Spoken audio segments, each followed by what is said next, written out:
Houston, our instruments are showing that we have a incoming message from deep space. Repeat, Houston, we have an incoming message from deep space. Houston, we'll begin playing message now.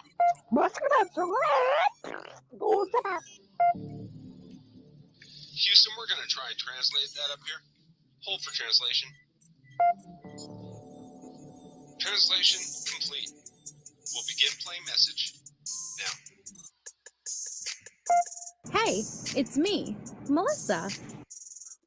What do you do when the aliens invade? Take a shot of MK Ultra and watch Melissa Jade. Put on your tinfoil hat and tune right in. We got that crime spree, flat earth theories, government conspiracies, a complex Mandela effects, unidentified objects, a mind expanding, fake moon landing, what it all bends understanding. It's me, Melissa. It's me, Melissa. Aliens is on the sun or in Area 51. Time travels, unravels, haunted castles, cops are baffled, potential experimental plots that make you transcendental. It's me, Melissa. It's me, Melissa. Crime sprees, flat earth theories, government conspiracies, complex Mandela effects, unidentified objects, a mind expanding, fake moon landing, what it all bends understanding. It's me, Melissa. It's me, Melissa.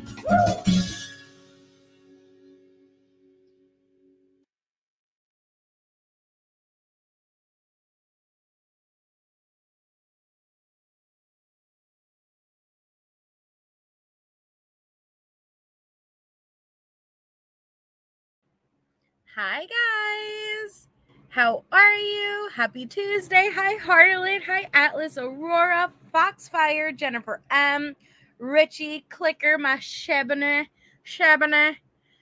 Hi, Foxfire, K-Braze, Skylab, Donna Barkley, and T's Apple Bottom Jeans. Thank you, K-Braze, for being a member for 7 months of the tinfoil hats. Your support is appreciated more than you know. Hello, Kathy 4. We have my Snot Rocket. Jean M. Struggle is real. Oh, Jean M says, I'm new here. It's an excellent channel. Well, welcome. We're very happy to have you here with us. Hippie Chick, Musicity Mom. Welcome, everybody. Hi, Eddie. So, just a little while ago, Allie was live at the same time, but just for anybody who was looking out for it, episode 3 for the case files of Letecia Stauch, the document read through,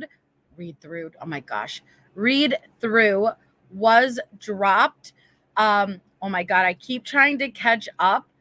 I'm hoping by tonight I will be caught up fully,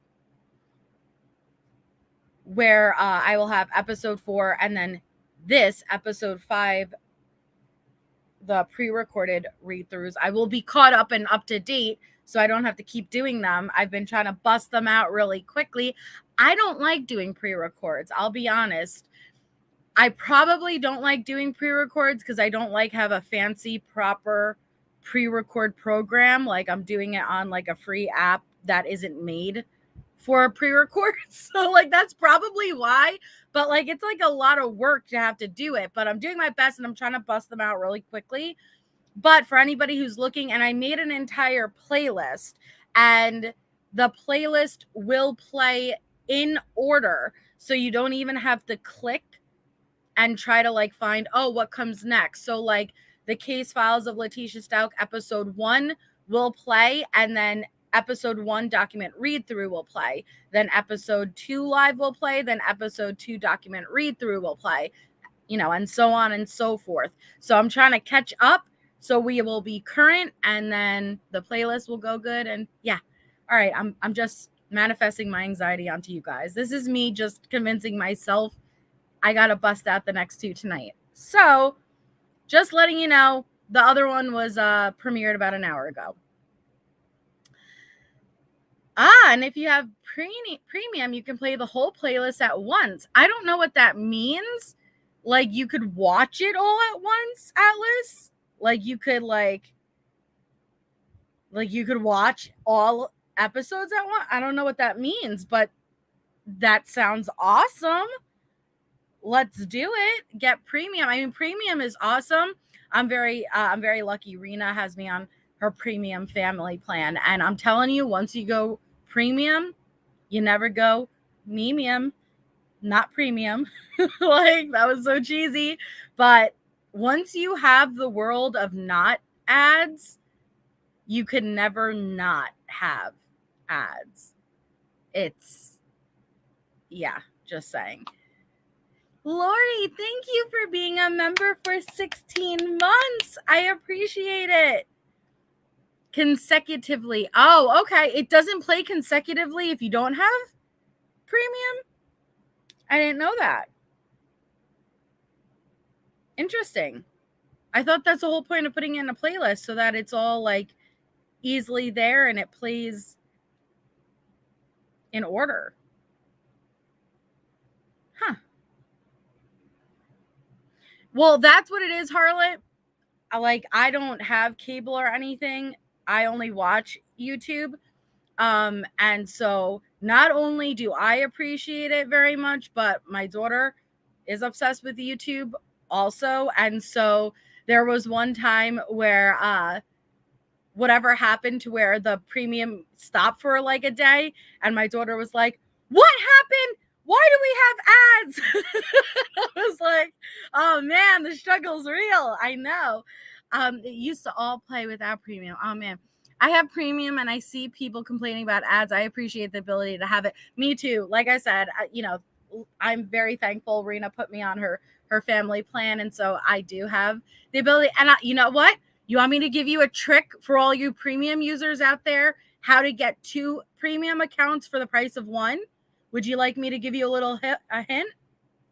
I could give you a little hint how you could get 2. Okay, so for all you premium users, what you can do, and I didn't intentionally found this. I stumbled upon it. So with this is, no, you don't have to pay double. So I have my normal YouTube account. Everybody has their normal personal YouTube account. That's what you guys are chatting under. And then through your personal account, you can actually create another account called a brand account. It's 2 accounts in one. So it's 1 email, but you have 2 accounts. That is what I did. That is this account. I use this as my brand account because it's my professional account. And so both my brand account, this account, and my personal account got the premium because it's 1 email that you sync up for the premium. So my daughter uses my personal, I use my brand. We both got the premium for the price of 1. So what I'm saying is, if you guys go and you create a brand account under your personal, you will get 2 for the price of 1. Just throwing it out there for anybody who wants to get like an additional. Just saying. All right, I'm going to keep my excitedness to myself. Foxfire, it sounds ridiculous now that you said it out loud. Perfect. That's majority of what I say. Sounds ridiculous now that I say it out loud. Thank you for being a member for 3 months, though. It's not bad. I don't know. Like I said, I didn't realize until I went and I said, "Hey, why does this account have premium?" And then I realized, well, yeah, but the people, anybody who would just be creating a brand account just to get an additional premium, they wouldn't be using that as their main account anyway. Yeah, but if you have a brand account, you can't get you're not eligible to receive gifted memberships, but you still have your personal account. So it's not like you lose out your personal account or anything. You just have an additional account. Yeah, I'm telling you. I just put my 1 email that got approved for the premium, not approved, and then because I have 2 accounts under my 1 account, both have premium for the price of one. My dreams are coming true. It is a lot for YouTube KPM. I guess it only makes sense if, like we said, you watch YouTube a lot, or if you go in with somebody and do a family plan. It's a lot if you are doing it for one user. But yeah, hi Melissa K. All right, that's enough. Sorry, talking about premium a lot. I was just so like, oh my God, I felt like I found like a really good hack that you get 2 accounts for one. And so I just want to share it with anybody who's like, yo, this is awesome. Anybody who has a kid and like you only want to pay the price for one, it's good.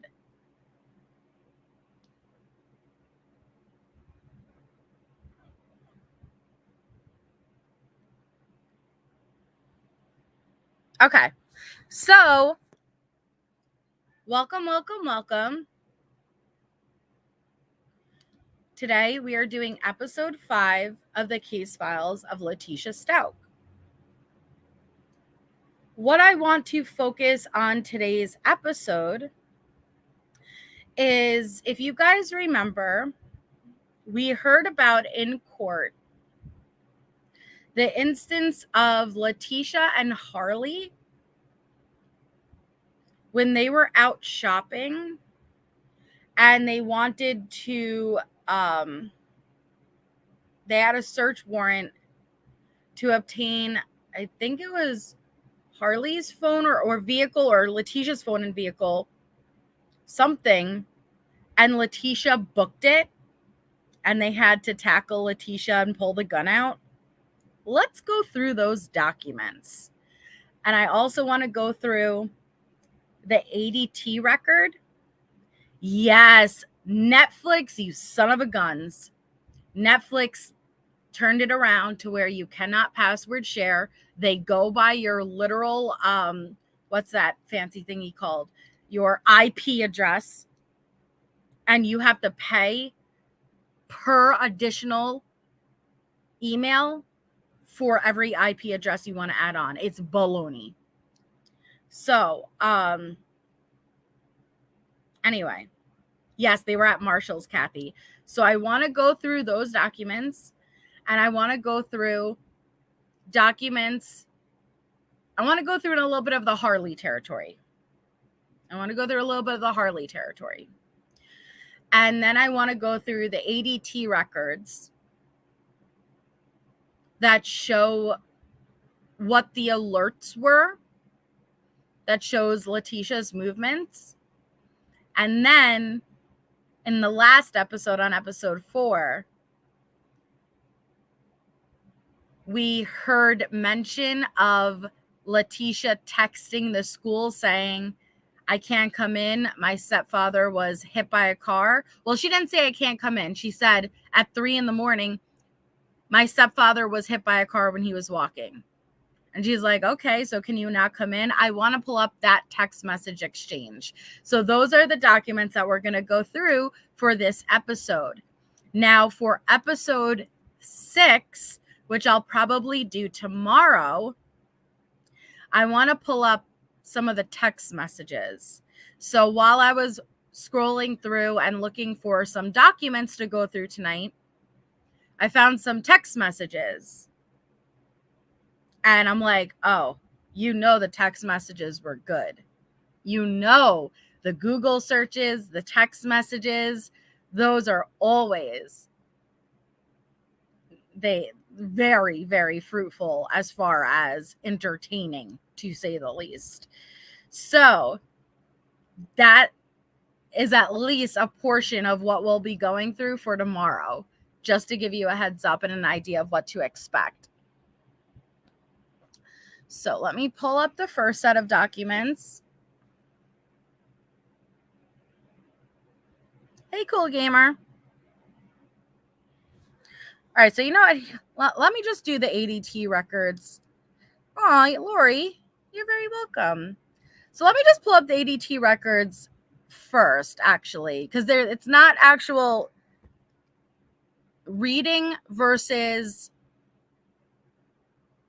That's what I wanted to look at, Chloe. So again, there's over 1,000 documents in this case file, but there is a lot of documents and information in here that was not presented at the trial.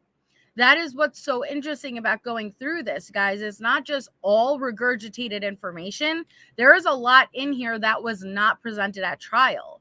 There's a lot of evidence that cannot be used at trial, may be chosen to not be used, or may not allowed to be used. So they're like, even looking through Lena's statements and stuff like that, or the documented abuse that these kids went through, none of that was known at trial. None. We never heard that before these case files. So it's really fascinating to be able to dig through it and find these little nuggets, but it's very disorganized, the case files. It's over 1,000 documents. They are not in any timeline format. They are not labeled. They're just scattered and all over the place. So you really have to scroll and just read every single page to figure out what it is. So this is at about 2 p.m. I began reviewing the Ring doorbell camera footage from the residence at 6626 Mandan Drive. And the login information was provided by the resident, granting us permission to search the video directly. So below is a list of the video containing items of footage that is noteworthy. So why I want to go through this is because this shows the exact movements. And I'm really interested in this type of stuff because we still to this day don't know what exactly happened and how exactly it happened. So I like being able to see the movements because that's fact. That can't be made up. And I like building theories around, even if it's, hey, there was movement on the ground floor at this time, while simultaneously being movement in the basement. All right, that tells me Gannon was still alive at that time with Letecia moving on the ground floor.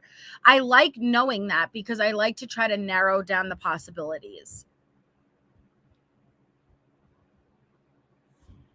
So it says January 27th at 14:20. All right. So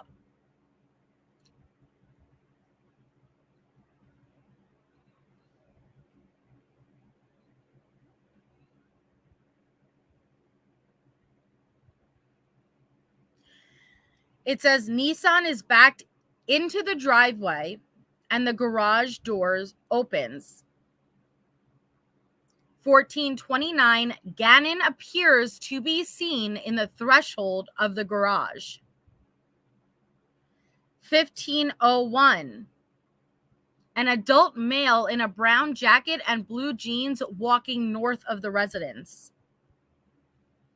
15:02, same adult male walking in the street north of the residence appears to be worker associate with the Affinity vehicle. At 15:14, child leaning against garage door appears to be Gannon. 15:39, open garage. 15:41, open garage. 15:49, open garage. 15:51, open garage. 15:55, open garage. 16:32, garage door closes. 16:37, Lena gets home. 17:37, Jetta arrives at residence. 17:35, light in front room briefly comes on and then goes off. 18:34, garage light comes on. Someone moves bike in driveway. 18:46, two people get into the Nissan. 18:49, Nissan is gone and appears to be parked in the north of the residence. 1853, Nissan is driving south. 1901, Nissan is parked on the north side of the driveway with lights on. 1904, Nissan lights are on, no movement. 1912, reverse or brake lights come on, someone walking north to south.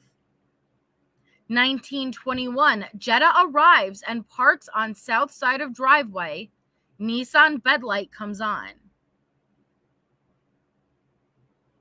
1923, Nissan and Jetta still parked on driveway and no movement. 1950, garage door is closed, Nissan is off, and Jetta leaves. 1953, Jetta returns to the residence. 1955, Jetta lights are on and then go off. 2008, silver SUV parks in front of house and an unknown person goes to residence. 2022, silver SUV leaves. 2050, silver SUV returns and 2 doors can be heard closing. 2101, silver SUV is gone. 2147, front room light comes on briefly and goes off. What's terrifying is knowing what happened and where she had Gannon's body too. Hey, Crime Curious. Hey, Allie. So January 28th at 6:17, Nissan is moved curbside from the driveway. 6:18, someone gets out of Nissan, goes back to Nissan, and moves it a short distance.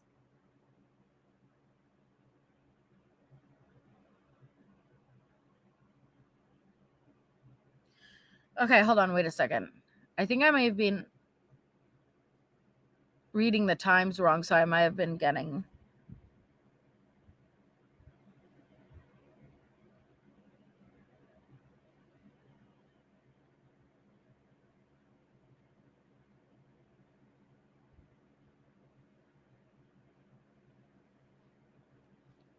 One second. What time would that...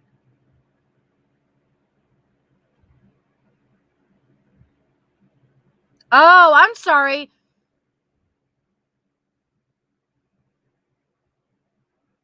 It would be Lena appears to be in the threshold of the garage, right?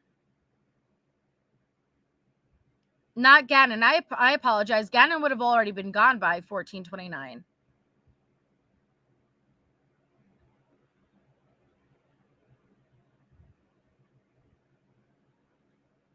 Yeah, Gannon would have already been gone. Child leaning up against garage door appears to be Lena, which would make sense because Letecia did not let Lena come into the house. She made Lena go out and ride her bike while she cleaned. So I apologize. Sorry, guys. Not Gannon. Lena.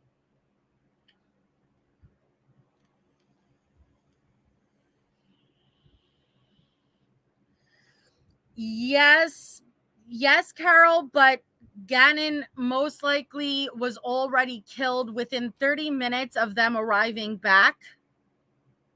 So, okay, look.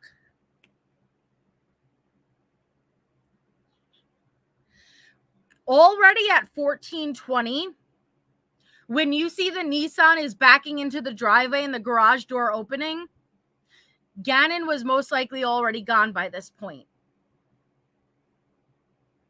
Cannot say that for certain, but Crime Curious is in here.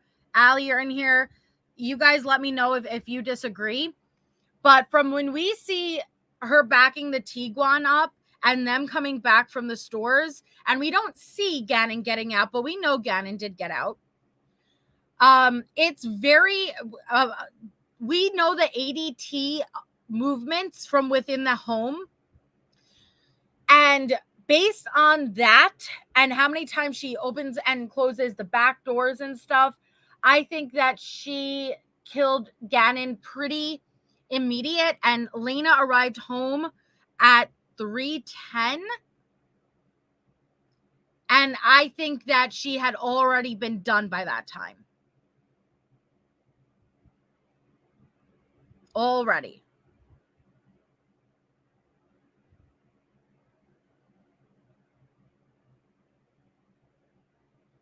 So then what's up with that, Crime Curious? If there was no Nissan on the 27th,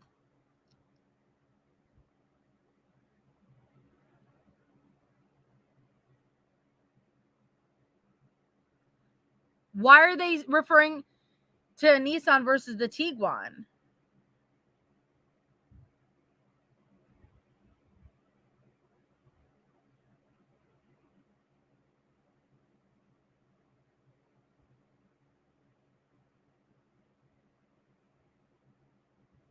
Oh yeah, K-Braze. This isn't even the movements inside. They have the movements inside the house.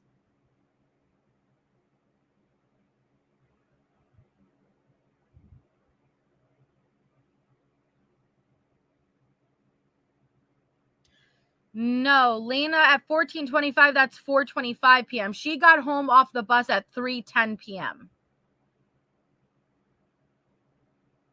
The Tiguan and there's the Jetta is Harley's.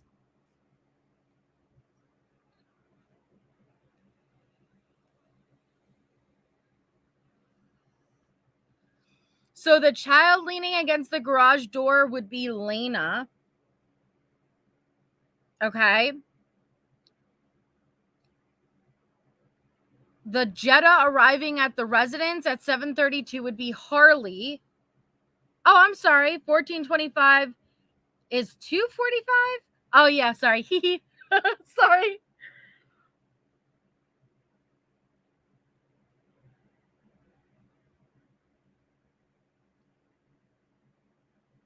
I can't speak military time. Hold on. Wait. Okay. So then, wait, let me do it one more time then now. So then, yeah. Then it would be.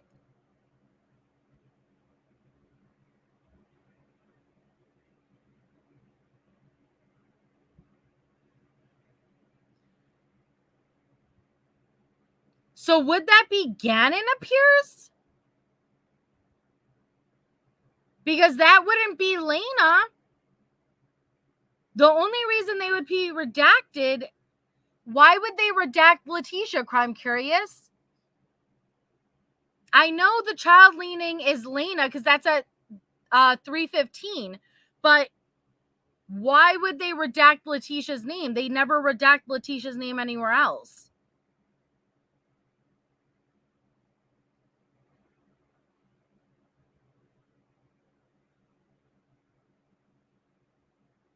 She's not a child or a victim.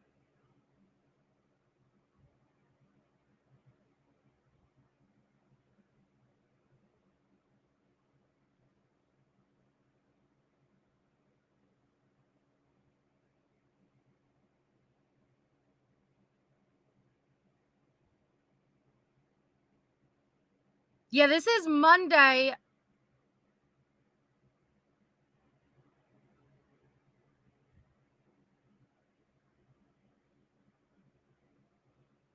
At 2:29.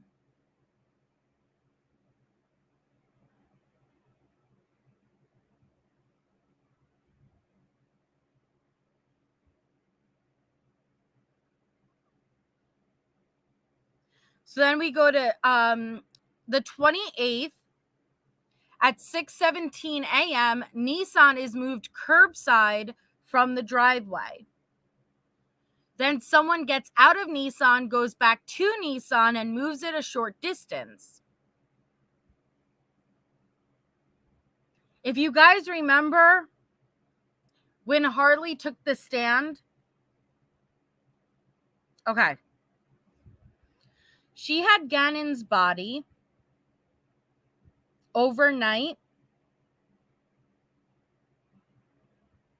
You're good, Crime Curious. We're all just trying to figure it out. It gets very confusing with the redactions.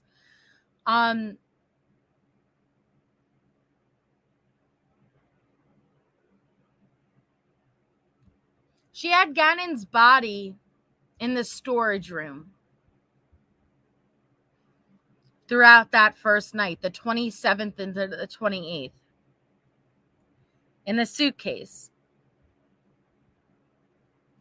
While police were in her house taking the reports for him being a runaway.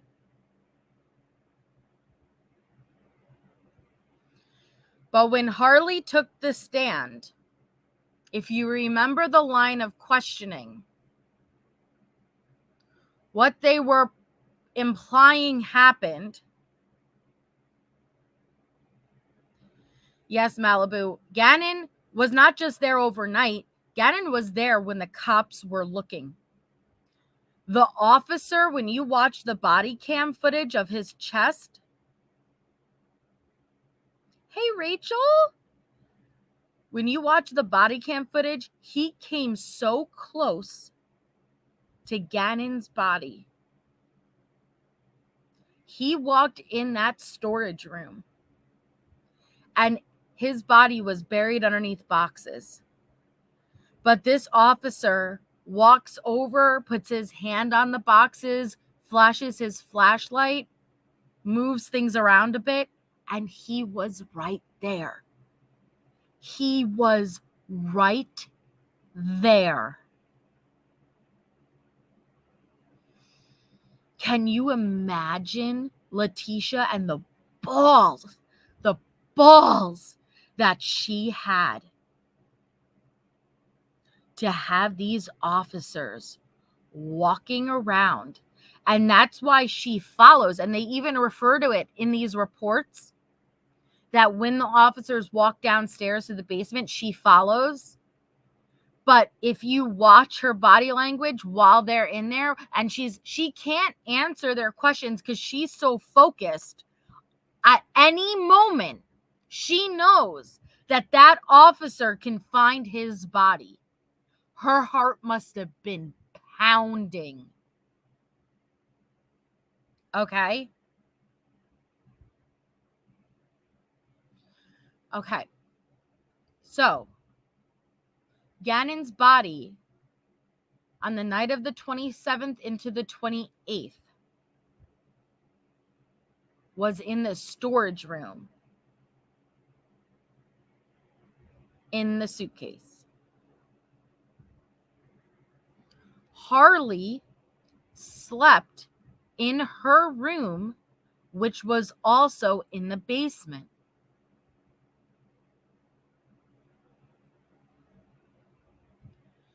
When she was on the stand, the prosecution asked her about hearing her mom going down in the morning, in the early morning hours of the 28th.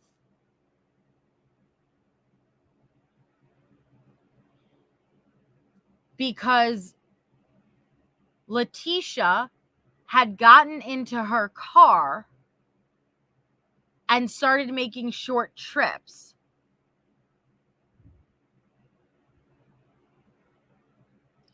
So they believe Letecia went down to the storage room, retrieved Gannon's body in the early morning hours of the 28th. Because she knew Al was on his way home now. She had to get rid of him. And she got Gannon's body and she put him in the back of the Tiguan. And she went and she took a short trip. Now, I'm not sure where exactly she went, but she didn't go far because she came back.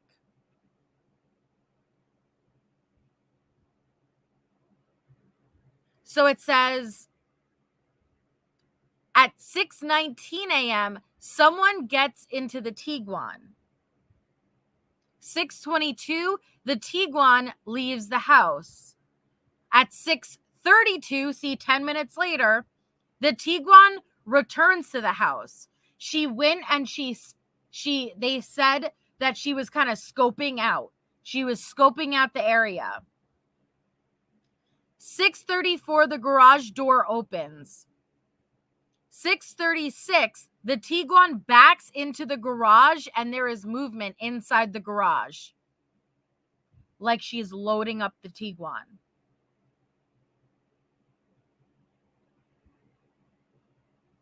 8:30, the silver SUV arrives with soldiers.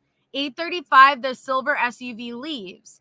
8:51, the Jetta backs out of the driveways and attempts to park in the garage, and one person gets out. 8:52, the Jetta backs out of the driveway and parks in the garage. 9:07, the silver SUV returns to the residence, but no one gets out. No, she said she slept downstairs. KPM. Because they specifically questioned Harley regarding the early morning hours and hearing her mom go down there.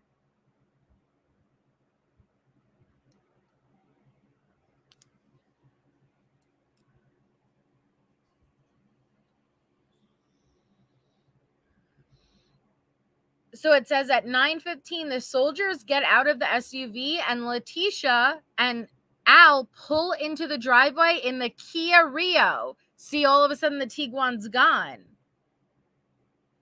Nissan is parked curbside. At 10 o'clock, the soldiers leave in the SUV. Moments later, the Nissan returns home and parks curbside. The Ring camera located at this address did not pick up on every movement. The Nissan can be seen curbside at the residence and will be gone in the next video, and then can be seen parking curbside at the residence in the next video. Some videos are not available. In some videos, the camera freezes, but sound can be heard.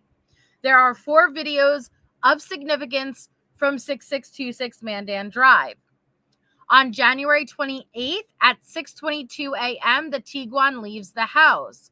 On January 28th at 6:32 a.m., the Tiguan returns to the house and appears to sit in the driveway for at least 2 minutes. At January 28th at 6:34 a.m., the garage door opens and someone can be seen moving from left to right inside the garage and appears to be dragging something. That part of the video is only about 1 to 2 seconds. January 28th at 6:36 a.m., the Tiguan backs into the garage and there is movement near the front of the garage by the headlights right before the video stops. Video from 6643 Mandan Drive shows the Tiguan pulling out of the garage at 8:13 a.m. A parking voucher found in the Tiguan shows an entry of 8:30 a.m. on the 28th and an exit time of 7:02 p.m. with a duration of 10 hours and 32 minutes. That there is a good chance that she left Gannon's body sitting in the back of that Tiguan. I downloaded the aforementioned videos from 6626 Mandan Drive to a DVD and placed it into Evidence Locker INV1 as item number 150.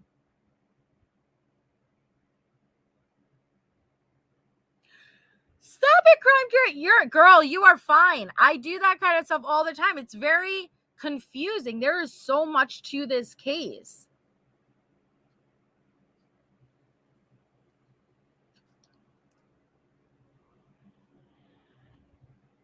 It's just, and especially because we still don't have the straightforward answers, it can be very confusing.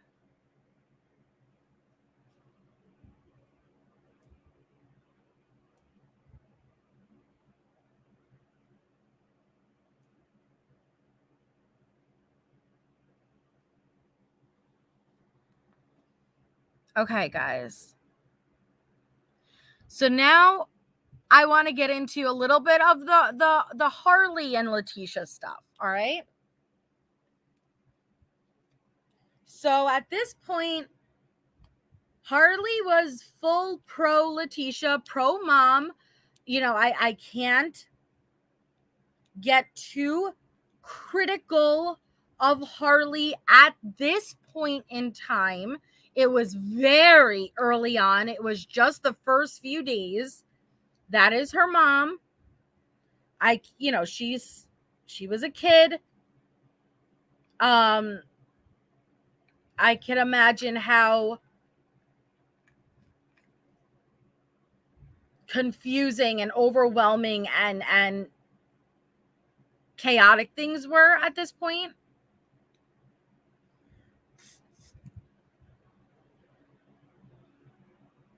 Oh my God, Lori, right? Well, they were driving the damn rental van across country with his body in it.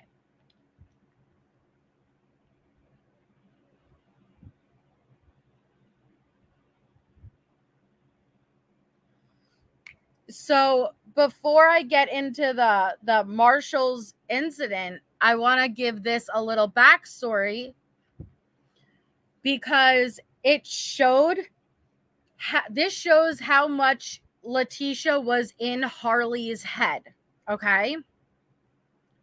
Because Letecia was using Harley as a form of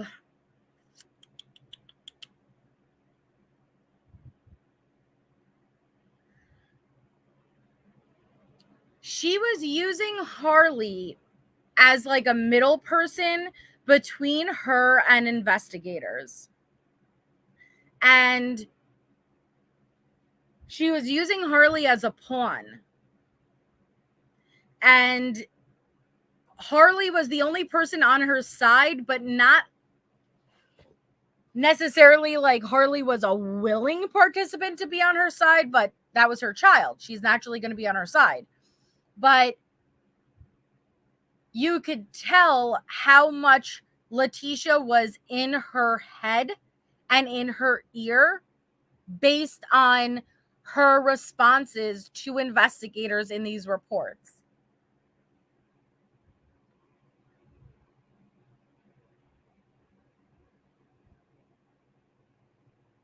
Yes, he was moved that morning. As soon as she dropped the Tiguan off, what most likely happened, Cheryl, is she left the Tiguan at the airport. Most likely with Gannon in the back. She got the rental car. She picked Al up, went back to the house. She later went and picked that Tiguan up. And then she went and she dropped Gannon's body up where the particle board was found. She later then picked his body back up. And she put his body in the back of the rental van where her family and her put the rest of her stuff.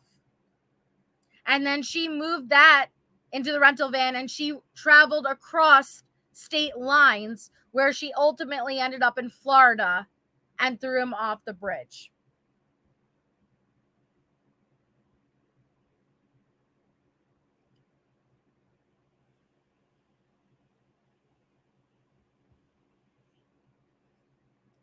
So this says,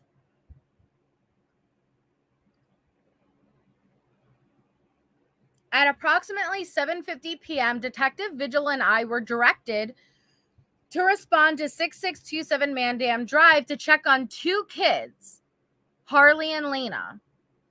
Both of us knocked on the door, rang the doorbell, and made announcements. However, there was no answer.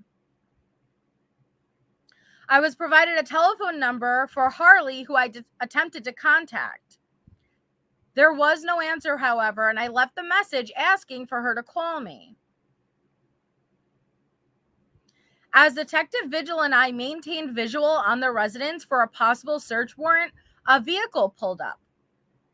I contacted the female who identified herself as Harley, biological mother Letecia Stauch, who also was with a male individual. No, I'm sorry.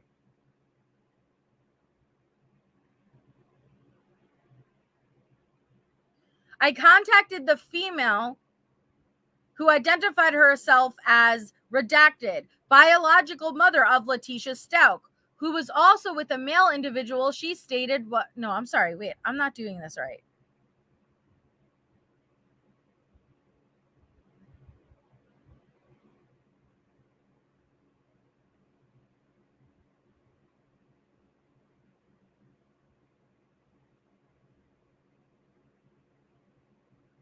Yes, Lori. Hold on. See, now Crime Curious, now I'm going to need you. That's Landon and Brandon pulling up. Okay, thank you. So, as Detective Vigilant, I maintained visual on the residence for a possible search warrant. A vehicle pulled up. I contacted the female who identified herself as Landon, biological mother of Gannon. Landon was also with a male individual she stated was her brother. I informed Landon that no one could enter the house at this time because a search warrant was being sought and allowed her and her brother to sit in the back of our vehicle. While in the vehicle, I recorded the conversation with Landon on my handheld audio recorder. The recorder was later placed on a CD and entered into evidence. The following is a synopsis of the conversation and should not be considered a verbatim transcription. The conversation was not from the beginning as I tried to locate and turn on the device. Landon stated her kids flew back to Colorado from her residence on January 7th, and she was terrified of stuff like this happening because her kids are watched. Landon stated the first time Letecia called her was yesterday from an unknown number and from Gannon's phone. In addition, Letecia sent her a picture of Gannon's room from Gannon at 5:57 a.m. on Tuesday, January 28th. Landon stated she has not spoken with Letecia in over a year. See, and then they don't redact her name right there. That's so stupid. Detective Farrell arrived on scene and transported Letecia and her brother to the... No, see, it's Letecia. It's not Landon, it's Letecia. Letecia and her brother.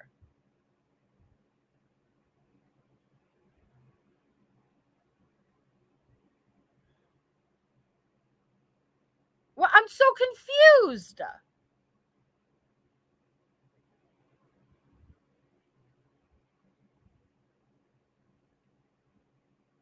Is that a typo?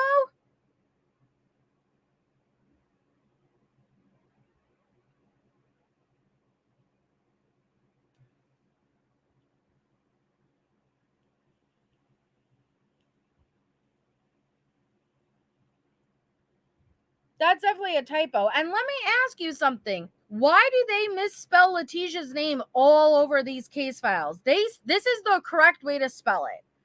Yet they spell it with 2 I's all the time. Oh, I trust you, Crime Curious, because it makes sense. All right.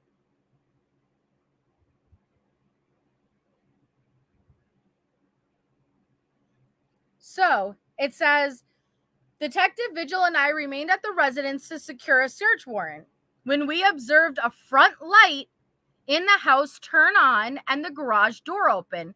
Now, what I want you to remember, they tried knocking on the door, ringing the doorbell, and calling Harley's phone. Nobody answered. You have to keep in mind, this was still at the same time over here. They were knocking on the door and stuff. Nobody answered. But then all of a sudden, they saw a light go on and the garage door open. So Harley wasn't answering on purpose.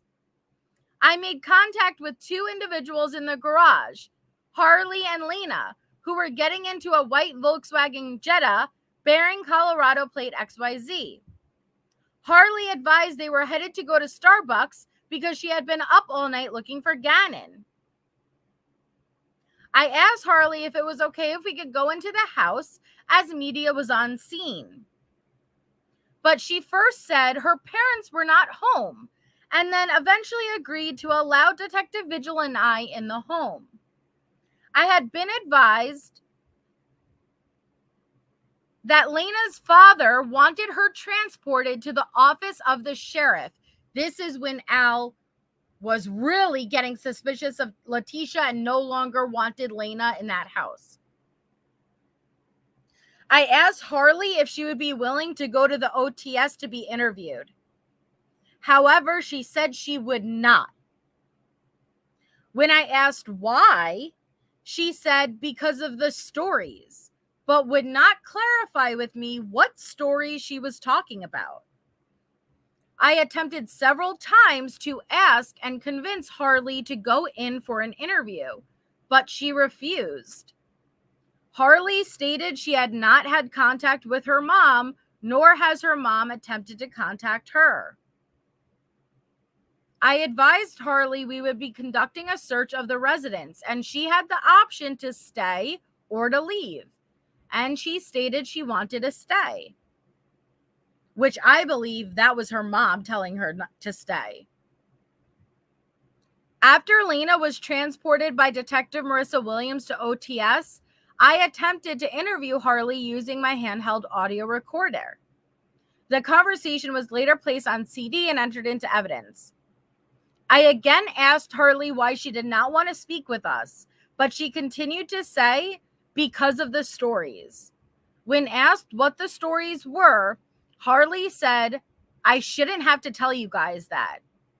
I asked Harley what she thought happened or where Gannon may have gone, and she said, you guys should have all that information.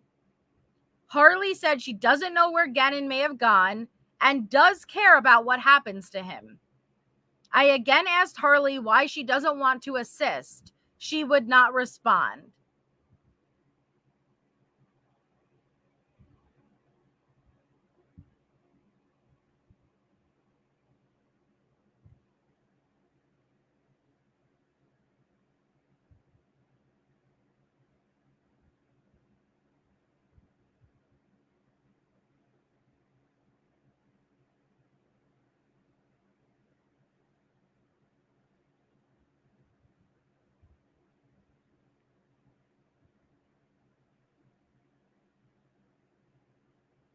Hold on, I gotta pull up the second page. 1 second.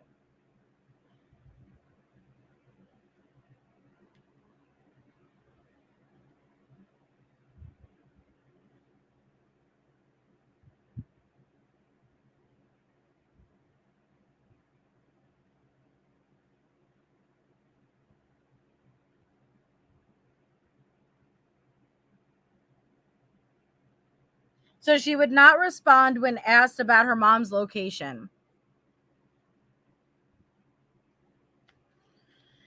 Tell me that's not her mom in her head and in her ear. You guys should have that information. Nope, I'm not willing to talk to you guys because of the stories. Come on.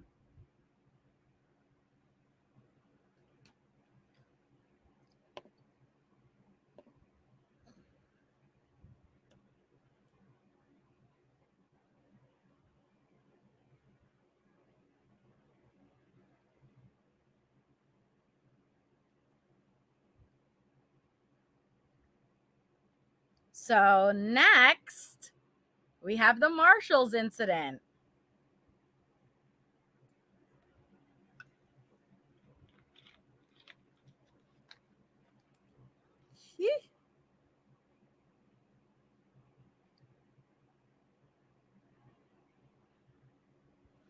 So it says,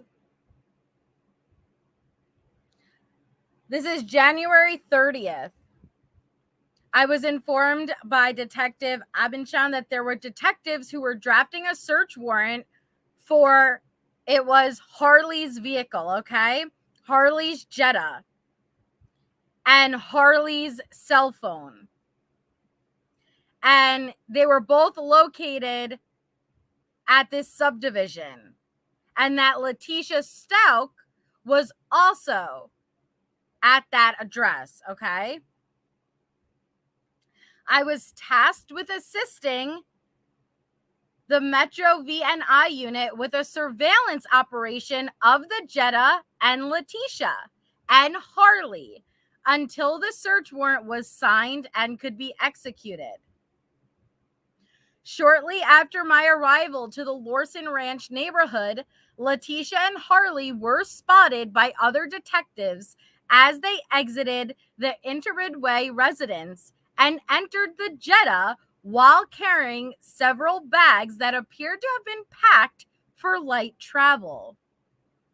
One of the other detectives stated over the radio, Harley was driving the Jetta while Letecia was in the front passenger seat. Harley drove the Jetta to the downtown area where it was parked for several minutes before heading north toward the area of North Academy Boulevard at East Woodman Road.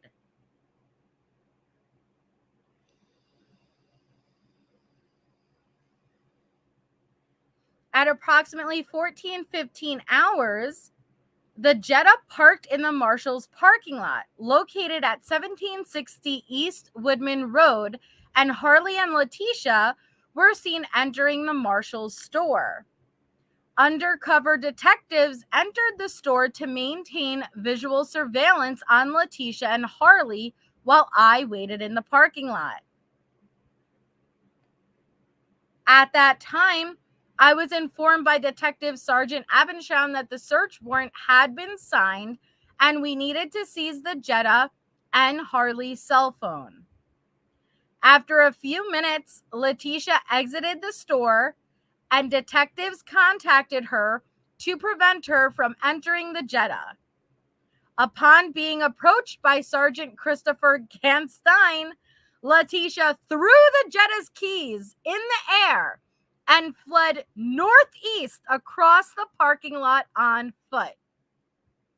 As detectives detained Letecia, I entered the Marshall's store and noticed Harley was still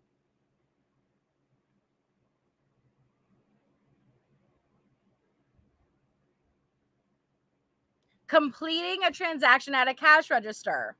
Harley was holding her phone in her right hand during the transaction. I approached Harley while wearing a clearly marked over vest indicating I was a peace officer and seized the phone from her hand. I told Harley a court order had been issued for the seizure of her phone. Harley strengthened her grip on the phone and told me she wanted to see the warrant. I pulled the phone out of Harley's hand and placed her in handcuffs, which were checked for tightness and double locked. Based on Letecia's actions, I detained Harley in the back of my vehicle, and Detective Peter Vigil could arrive on scene to serve a copy of the search warrant to Letecia and Harley. As I escorted Harley outside of the Marshall's store, we walked past Letecia, who yelled out to Harley instructions, telling her to remember what Letecia said about not saying anything and to ask for a lawyer. Upon Detective Vigil's arrival, he served Letecia with the search warrant. At that point, I removed Harley's handcuffs and released her to Letecia. Detective Vigil took possession of Harley's telephone, and Detective Farrell secured and impounded the Jetta. So, she tossed the keys and booked it, leaving her child. Let that sink in. If you weren't such a waddle willy and had the ability to outrun these officers, you would have abandoned your spawn at the Marshalls? How dare you? You tossed those keys mid-air and you abandon your firstborn. What is wrong with you? Poor Harley is in the back of this freaking cop car with handcuffs as she's watching her mom. Peace? Like, oh my God. Thanks, Anonymous, for joining. We're so happy to have you part of the channel. I appreciate the support. She is a Waddle Willie. I could just come on. We've seen Letecia's attempted escapes, and you can't tell me that she didn't toss those keys and she didn't waddle her ass away. Hey, Carol.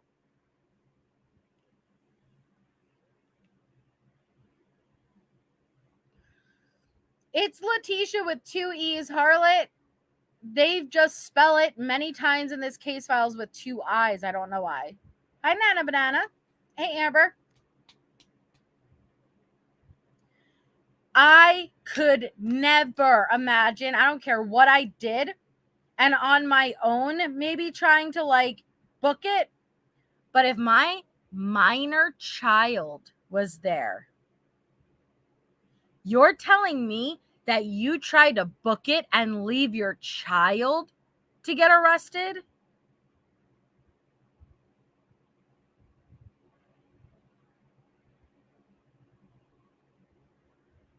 So this is another report about like another officer's perspective. And it said that they were staged in the parking lot due to the dangers of attempting to stop a vehicle while it's moving. They were determined to stop both parties when they left the store on foot. Letecia was observed exiting the front door and started walking towards the Jetta. When Letecia observed the sheriff, she immediately attempted to run from him on foot through the parking lot. As I was pulling up to the front of the parking lot, I observed them running past my vehicle. I exited my vehicle and immediately ran after Letecia on foot to prevent her from escaping. Your child is in Marshall's. Oh my God. I believed she possibly may be in possession of the cell phone listed in the search warrant, as she had been observed talking on a cell phone inside of the store. I gave several loud verbal commands for her to stop, which she did not obey. I was wearing a shirt with the badge clearly visible on the left chest area, as well as my badge clipped on my belt. When she failed to stop, I drew my office-issued handgun and gave a very loud verbal command for her to stop. She turned, and when she saw my firearm, she stopped and complied with my orders. Sergeant Ganstein placed her into handcuffs and advised her she was not under arrest, but she was detained, and that she had thrown the keys when she was running, and after checking the lot, they were able to recover them and took possession of them. And they had contacted Harley inside the store and contained her. A white iPhone was secured from her hand while detaining her and was confirmed to be the one listed on the search warrant. They sealed the Jetta using evidence tape and photographed the exterior of the vehicle and the iPhone. So they had to draw that gun. Tell me you're guilty without telling me you're guilty. Bitch, you know she ran because she thought, oh shit, they found Ganna. They know I'm guilty. If you weren't guilty, you'd have nothing to run for. You'd have no reason to run.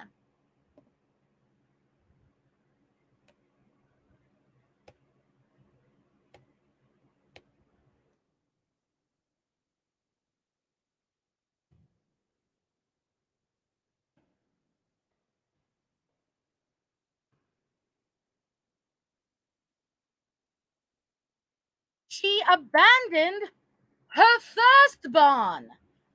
Oh my God. Can you imagine that being your mother?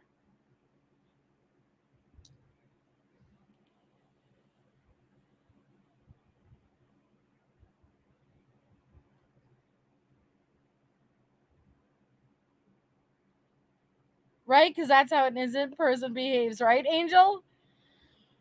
Oh, I can't with her. I wish we could, you know what? Crime Curious, do you know if they're, like, if that's something that could be obtained? Hi, Michelle. Hi, hi, hi, hi, hi. In my head. In my head. Zombie, zombie, zombie. Eh, eh.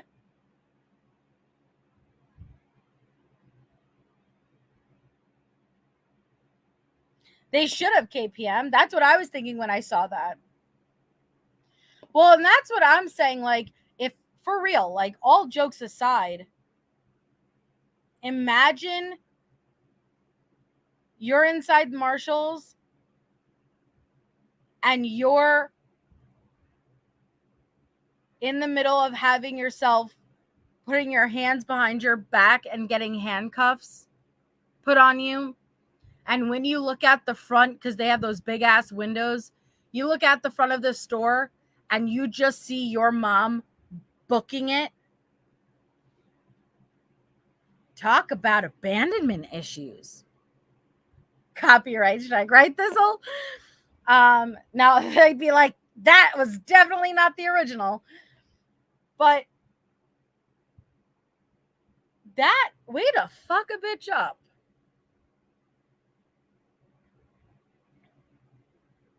That has got to hurt.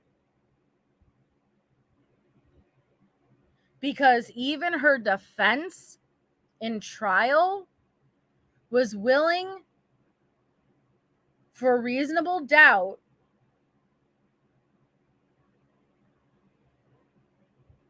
to put forward the idea that Harley could have potentially had some level of involvement. How sick is that?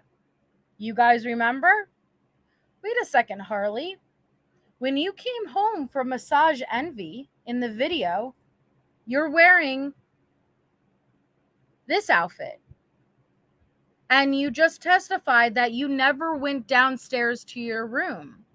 Yet when you're seen going to the Dollar Tree with Lena shortly after, you're wearing a different top. If you never went down to your room, how do you have that different top on? And the same way, when you traveled across country with your mother, you're telling me you never once went in the back of that van. You never once needed to change your clothes. You never once went back there. You never once smelled any odor. Don't think we forgot what you guys did.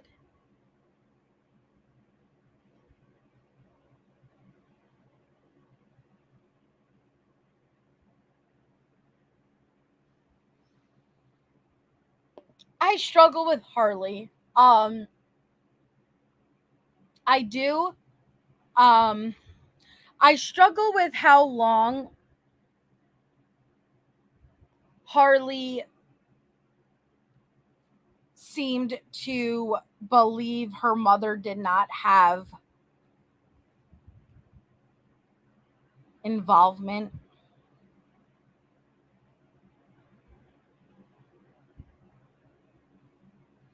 I struggle with the TikToks Harley posted. Do I think Harley had involvement in the murder? No. Do I think Letecia was ever honest with Harley? No. Leticia's not honest with Letecia. Why do I think she'd be honest with Harley? But do I think that Harley in her heart knew there was something seriously wrong? Yeah. Did she choose to look away? Yeah. Do I think she cared about Gannon? Yes. Do I think she wanted what to happen, what happened to Gannon to happen to Gannon? No. Do I think she believed Gannon's decomposing body was in the back of that van as she was riding in it? I don't.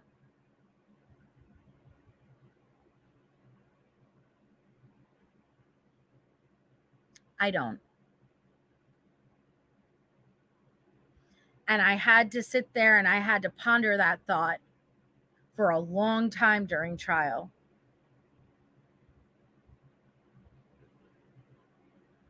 Do I think Harley ever in a million years thought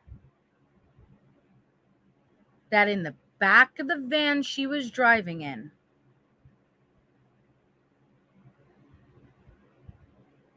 that her stepbrother's decomposing body was riding along with them? No.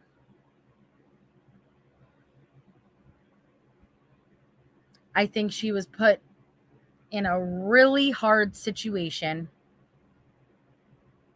It was her mom. Like I said, it's not like she chose to be on her mom's side. You're kind of forced to be on your mom's side. She was a minor, yes, very close to being a legal adult, but she was still a minor. You still love your mom.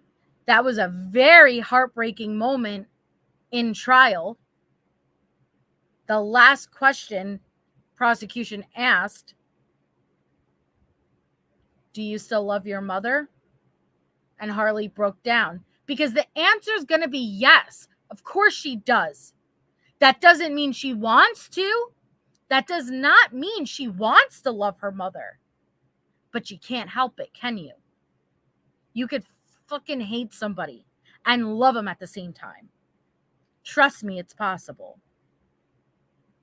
See, I'm not too sure about that. Gina. I struggled with this. I struggled with the decomp. I did. But Gannon's body was Gannon's body was most likely frozen initially.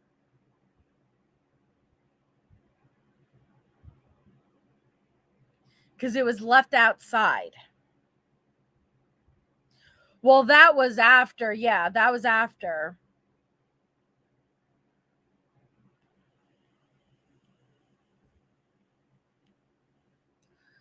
Well, all right.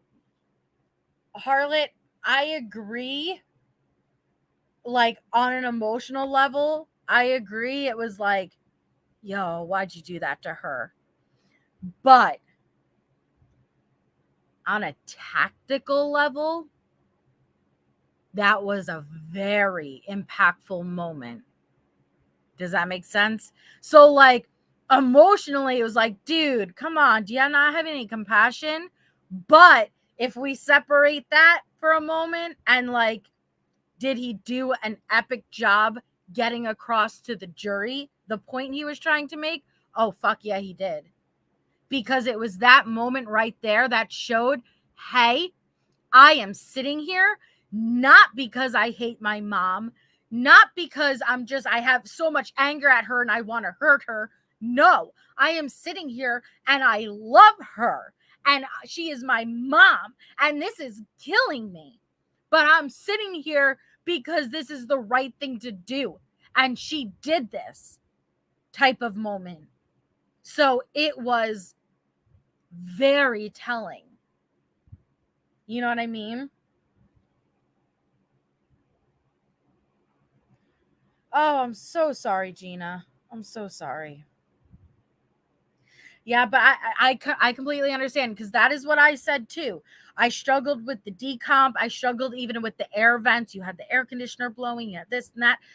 But after speaking to people about it, Gannon's body was most likely frozen and in the process of thawing out. Harley said that she had kept that air conditioner going. I don't know. I don't have the answers for you with that. I did struggle with that too. But I don't know. I don't know.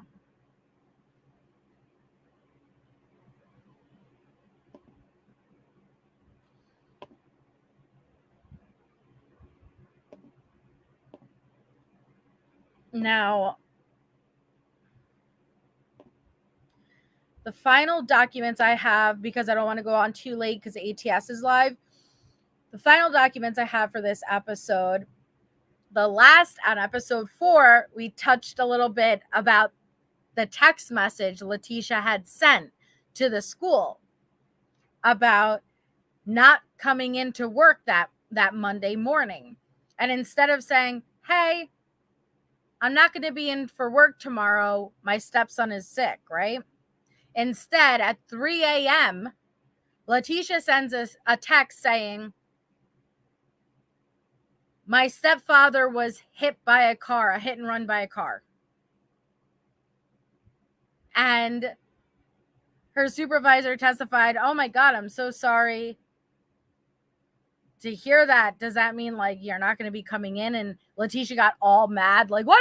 Of course I'm not coming in. What do you mean? She's like, whoa, I just needed clarification. So included are the text message exchange. Because again, here's Letecia overcompensating like she always does, but it shows again that premeditation. It shows, and it makes me wonder once again, what happened? What happened from the candle incident to the murder? Why did she decide to go for it? Was the candle incident an attempted murder that didn't go as planned? Like, did something happen in the middle of the night where the candle incident was something that was impulsive, and then she's like, crap, I heard him kind of too much to the point where now I'm going to have to kill him. Something happened. And 3 a.m, she's texting saying, I'm not coming in. She clearly made whatever decision she was making. So it says, follow-up reference, Letecia's text to Academy School. So it says, Lieutenant Mitch Mahalko forwarded me an email from Brian Grady, the executive director from Security and Transportation at Academy School District. And it's showing the text messages someone received from Letecia Monday, January 27th at 300 hours, which is 3 a.m. Mr. Grady received the text via email from Holly Meacham, which Holly had taken the stand during the trial, who received the text. From Leslie Hicks. Leslie may have taken the stand. I'm not sure which one. Assistant principal of Mountain Ridge Middle School. So the text messages had the following content at 3 a.m. What are you doing texting them at 3 a.m.? Wait until the morning. That is so crazy. 3 a.m., Letecia sends a text to her boss. I'm sorry for the time of night message, but my stepfather passed away, ... Someone hit him with a car while he was walking. I can update you at a later time. Sad face. Leslie, thank you, Crime Curious. Again, you could have just simply said, hey, I can't come in. My stepson is sick. The truth would have done just fine. But here comes Letecia's overcompensating mentality. But within that message, she does not even mention that she will not be coming into work. Notice that. She just says, I'm sorry for the time of night message, but my stepfather passed away. Someone hit him with a car while he was walking. I can update you at a later time. Sad face. 3 a.m. Then again at 4:37 a.m., she sends the same message. I'm sorry for the time of night message, but my stepfather passed away. Someone hit him with a car while he was walking. I can update you at a later time. Sad face. Like, she sent this message again because she didn't get a response. But you didn't get a response because the person is sleeping. So not only did you text them at 3 a.m., you text them again at 4:37 a.m.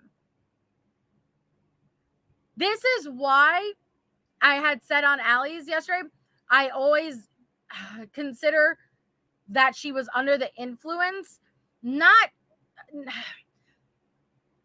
know that she was in a manic state, and I know that paranoia and lack of sleep was a huge factor, but she was so detached from logical thinking.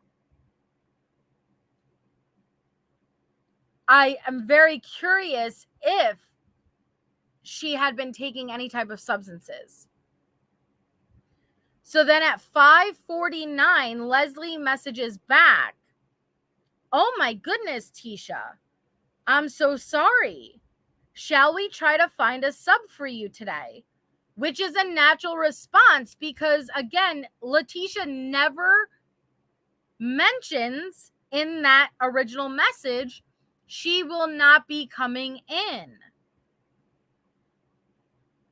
Then Tisha responds an hour and a half later, question mark, it's apparent. All my family lives on the East Coast. I am trying to find a way to get there. So again, she's now acting defensive as if Leslie is trying to suggest that Letecia needs to come in, which she is not. Leslie is just clarifying, "I'm so sorry to hear that.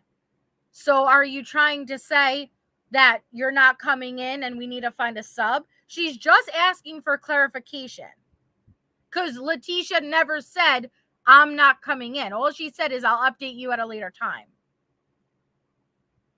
But Letecia, again, in her not logical thinking brain, is like, question mark,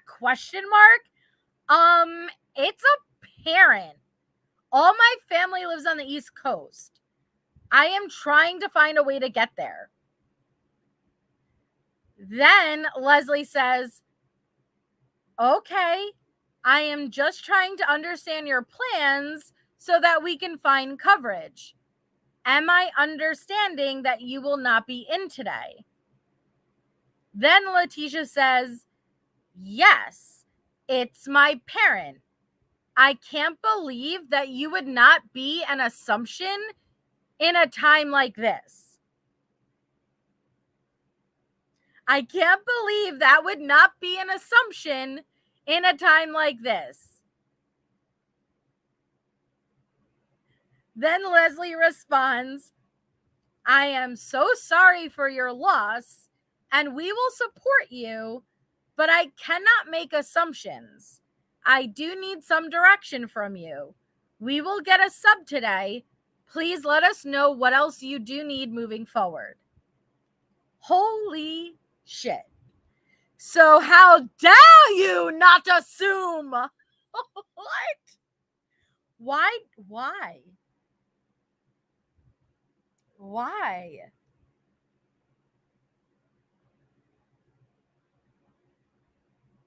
All she wanted, hi Preschool Granny, all she wanted was for everybody to tell her, "You're off the hook, you're fine, don't worry about coming in. Everything's great, Letecia." That's all she wanted.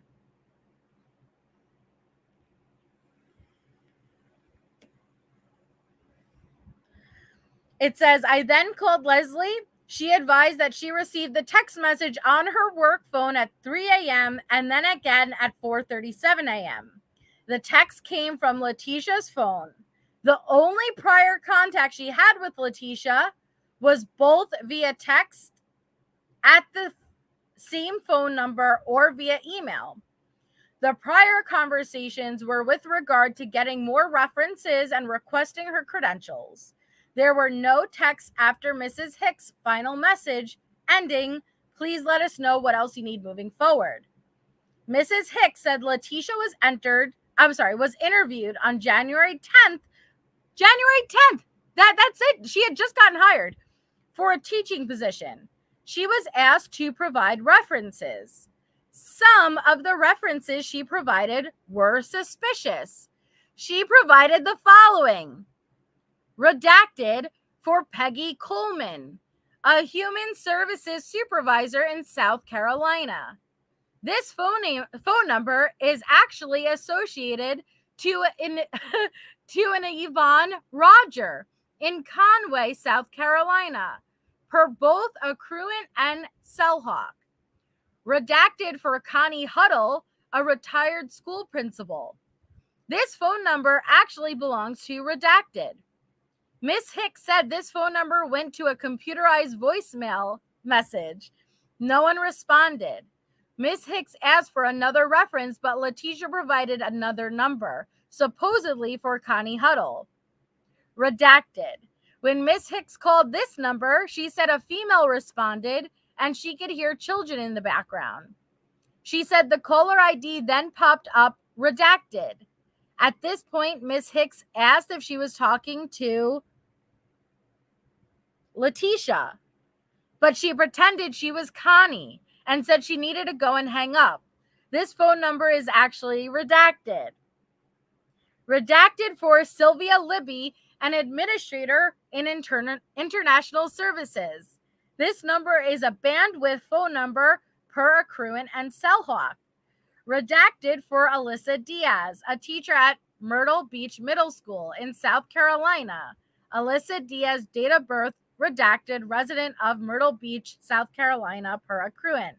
Ms. Hicks mentioned that Letecia told her she would be leaving Thursday, January 16th on a cruise. Ms. Hicks said she called Letecia on Wednesday, January 15th to request some credentials, and Letecia told her she had left early and was on a cruise in Cabo. So when was she even supposed to start? Number one.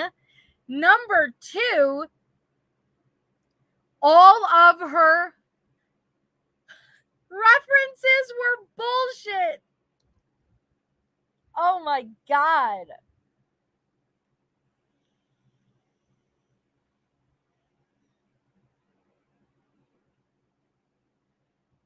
Right? That's Maria Sanchez.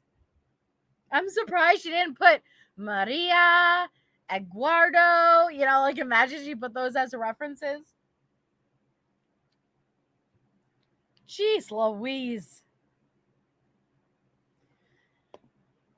Pursuing Understanding asks, do you think she will ever tell the truth? I don't. I don't think Letecia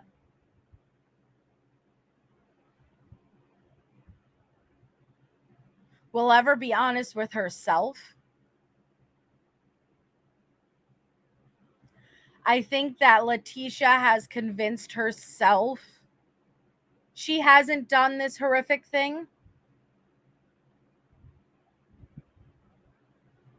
That's why if you were here when I've gone through the messages with Letecia, one of my members who is messaging her, or you were there when Allie shows her messages with her, she has no guilt. She has no remorse. She is happy. She's it because she's not honest with herself. As long as she can't be honest with herself, she cannot be honest with anybody else. So she won't let herself accept what she's done. So we could never expect the truth from her. And unfortunately, even if that day ever did come, when you're dealing with a proven, repeated, extreme liar like this, you can't even trust what they're saying. So even if she did ever come out and tell the truth, we'd always have to question it, right?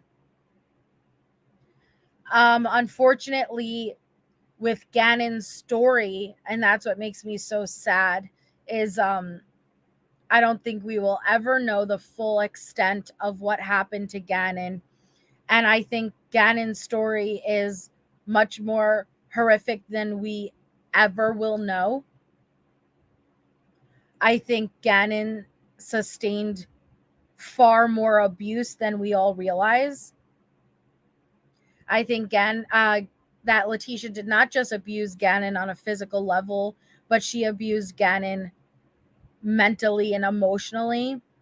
even in one of the documents I had gone over in a previous episode, she had explained that she had given Gannon his medication, that the side effects was it would make him go to the bathroom uncontrollably. He was not able to control his bowel movements. So she explained that she would only give him this medication on school nights and on weekends, and the nights that days he did not have school, she would not give him this medication so it would not interrupt family time.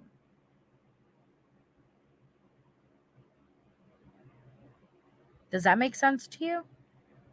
Let that sink in for a second.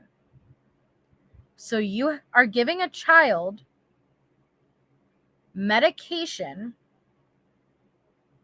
and this medication causes him to have uncontrollable bowel movements. So you only give him this medication when he has school, when he has to be in a classroom setting, when he does not have the freedom to use the restroom, when he is around peers and friends. And we all know how evil and mean children can be. And then when he is at home, and when he has free reign of the bathroom and can go as he pleases, and we all know nobody likes going number 2 in public restrooms. You want to go at home, and especially if it's more of not feeling well when you're sick, you just want to use your own bathroom. So when he is home on the weekends or on the days off, you do not give him this medication because you don't want it to interfere with family time. So you are openly acknowledging that this medication, giving it to him, is such a hindrance that it'll literally interrupt your family time, but you will give it to him and not worry about how it'll affect and impact school, his time to learn. My point is, this woman was giving him this medication and sending him to school, and he most likely was struggling not having accidents in the classroom. And you all know, have you ever tried to hold in going number 2, and not just going number 2 when you're taking medication to go number 2? It is very painful. It will make you feel sick. You will start to sweat. Like, there are serious side effects. You cannot function like that.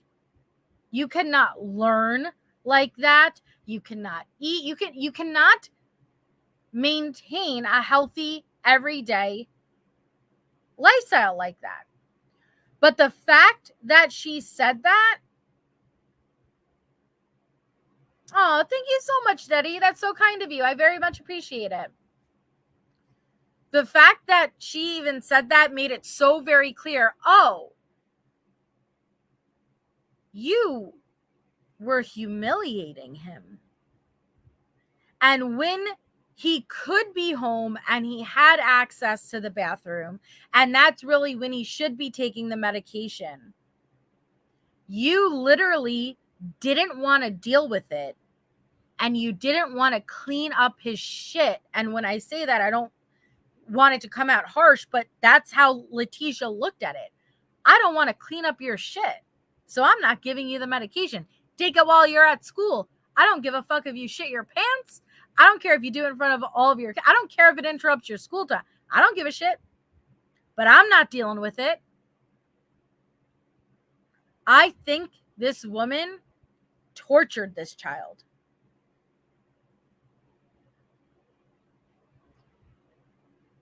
Oh, well, Aaliyah, look. In episode 2, look.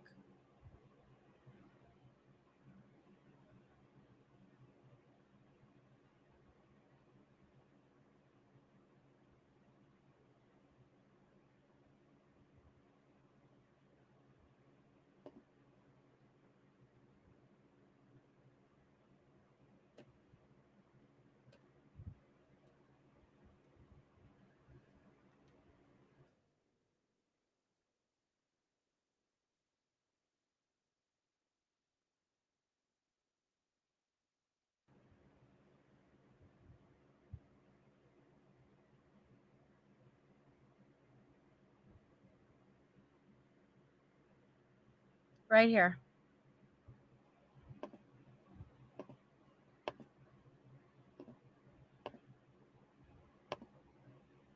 On February 25th, 2020, Detective John Price was contacted by Detective Sergeant Rosario Hubble, referencing the 2 Camelback bags recovered from the hall closet at 6627 Mandan Drive. He directed me to have the liquid contents of each tested. He stated there is a possibility Gannon was poisoned by Epsom salt and or prescription medications dissolved in the liquid. I contacted the laboratories of both the Colorado Bureau of Investigation and the Metro Crime Laboratory. I learned neither has the capability to test for Epsom salt. Such testing would require the use of a private laboratory. Both labs are, however, able to test for the presence of drugs. The Metro Crime Lab was able to complete the testing in a more timely manner than the CBI, and I selected the MCL to conduct the testing. I spoke with MCL chemist Daniel Gammy via telephone. We discussed the purpose and reasoning behind this request. I contacted CSI Robert Zaleski via telephone.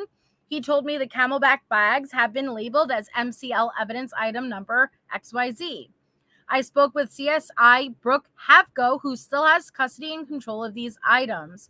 She agreed to deliver them directly to chemist Daniel Gammy, and I entered a request for processing into the laboratory information management system.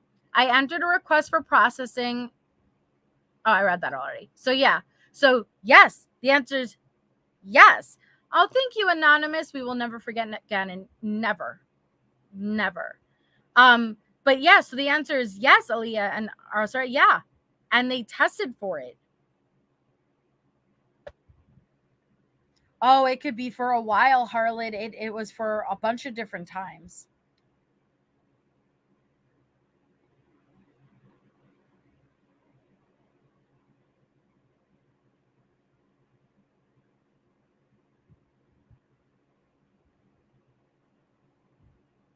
Try to send $10 or $20 things for every video that I watch, and only through cash. Oh, well, that's very, very kind of you, Debbie. I very much appreciate it. Thank you so much. Yeah, YouTube takes like 45%, but what are you going to do? But thank you so much for doing that. That's very much appreciated. Thank you. Thank you.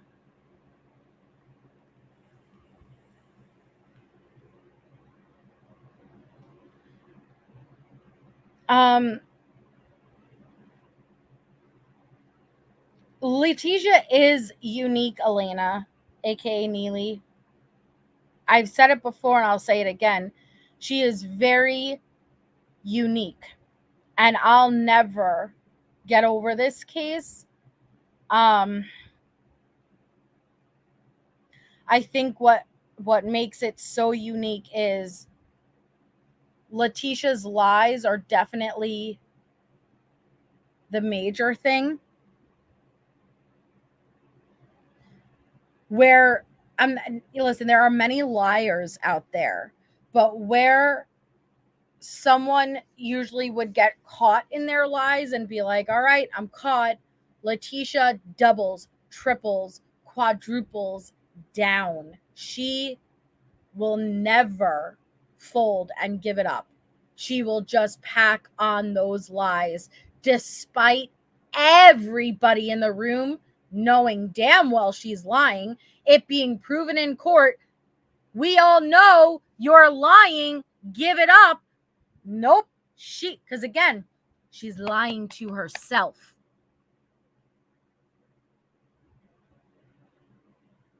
She's lying to herself.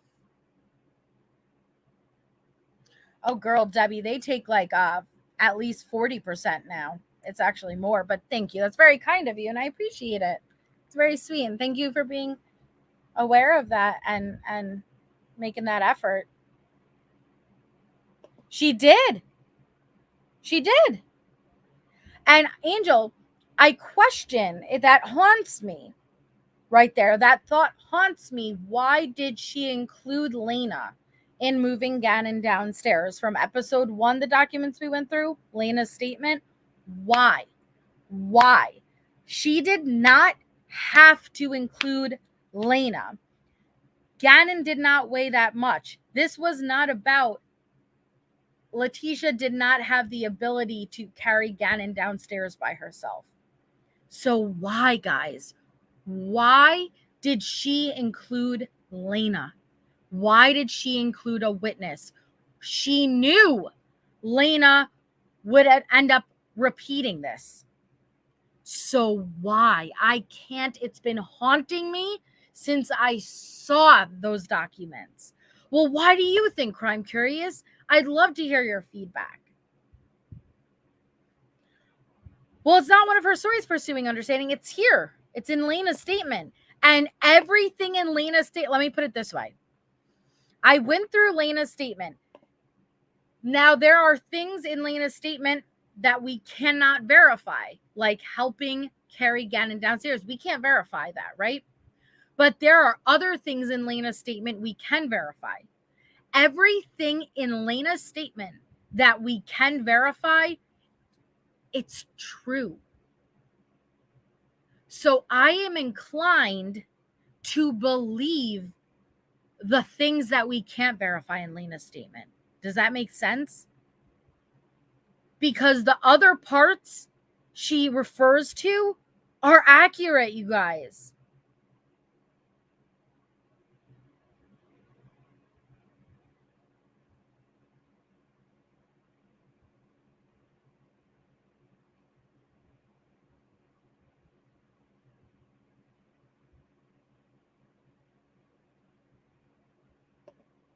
Here, I'm gonna grab the unredacted. Crime Curious did unredacted. Michelle, thank you. Michelle get to 5 memberships. Congratulations to whoever received them. Thank you, Michelle.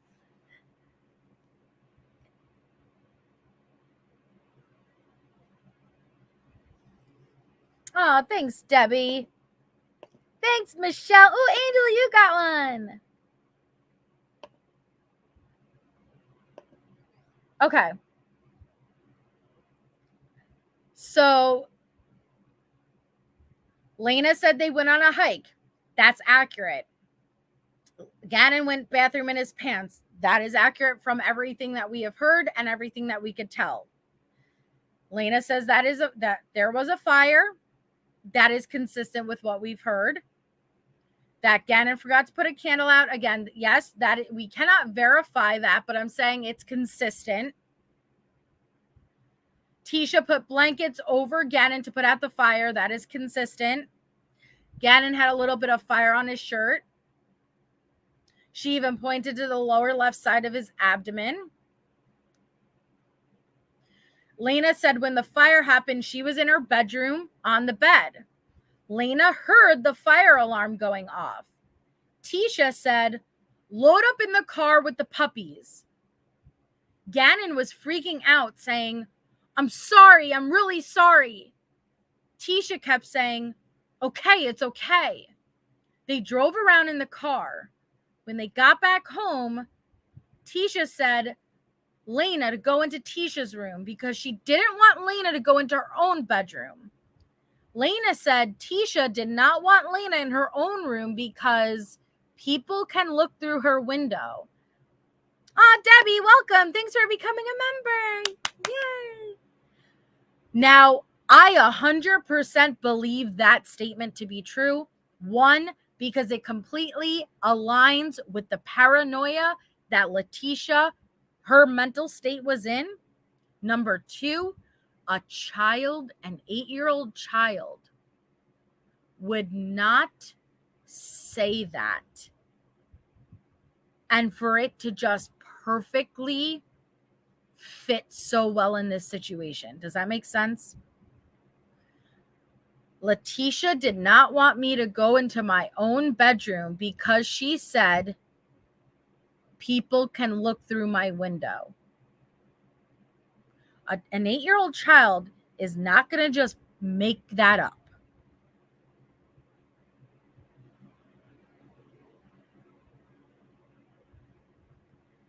I 100% believe that, and I think that it is such an unusual statement that it's stuck in Lena's mind.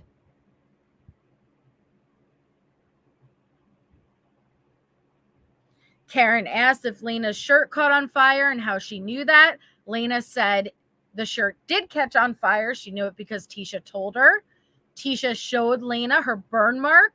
Then, right here, when Lena was describing where Tisha got burned, she pulled up her sleeve on her left arm and pointed to the bottom of her forearm just yesterday. When we were reading the documents of Letecia getting transported to the hospital, what did they say in the documents and the interview? That Letecia pulls up her sleeve and points to her arm and the spot that she got burned. In the video footage with Letecia in the interviews, what did we see her do when she referenced where she got burned? She pulled up her sleeve and pointed to her arm. So what I'm showing you guys is Lena doing this exact thing. We're able to confirm, oh yeah, that is 100% accurate. So I am picking out the pieces that we are able to say, yes, that is on point, that is accurate. And that's how I'm able to determine, do I think the parts that we can't confirm are credible? And I'm saying yes, because everything that I can confirm is credible.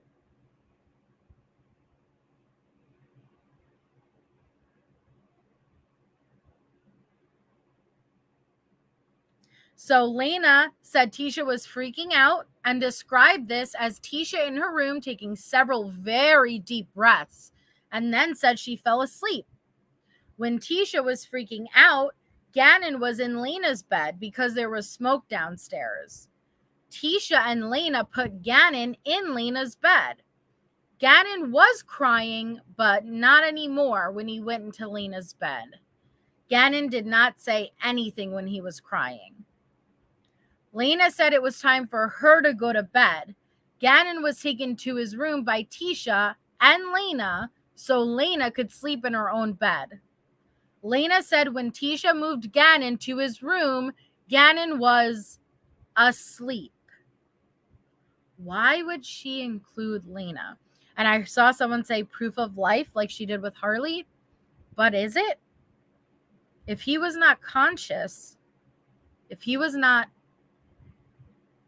what happened to Gannon? Because she even, above this, when she said that Gannon was downstairs and crying and she was in Letecia's bed, you guys, that's accurate too. The video, we know the infamous video of Gannon downstairs saying, I'm sorry, okay? That horrible, horrible, heartbreaking video. The video starts with Lena in Letecia's bed. She turns on the video and she turns on the light and she walks down the stairs into the dark and videotapes the interaction between her and Gannon. So again, another thing we can verify that what Lena's relaying to us is accurate. So why are we not going to believe the other? But here's the question. If we're to believe the other pieces are accurate, which I have no reason not to, what the hell happened for him to go crying in that hyperventilating state that he was in to out?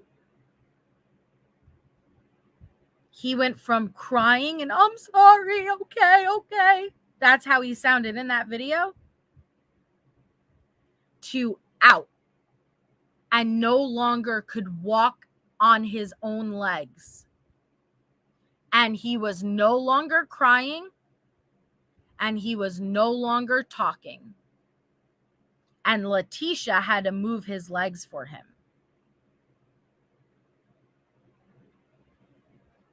I believe Letecia had given him the medication and it knocked his ass out. Hence why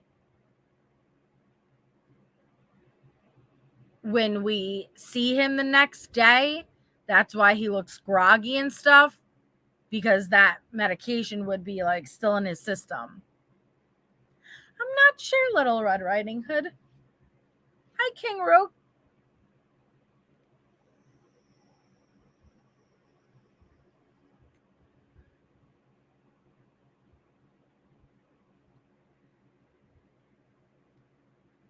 So when Gannon was in Lena's bed, Lena was in Daddy's room. Lena said, Lena talked about Tisha putting Gannon in the car, went somewhere, dropped him off.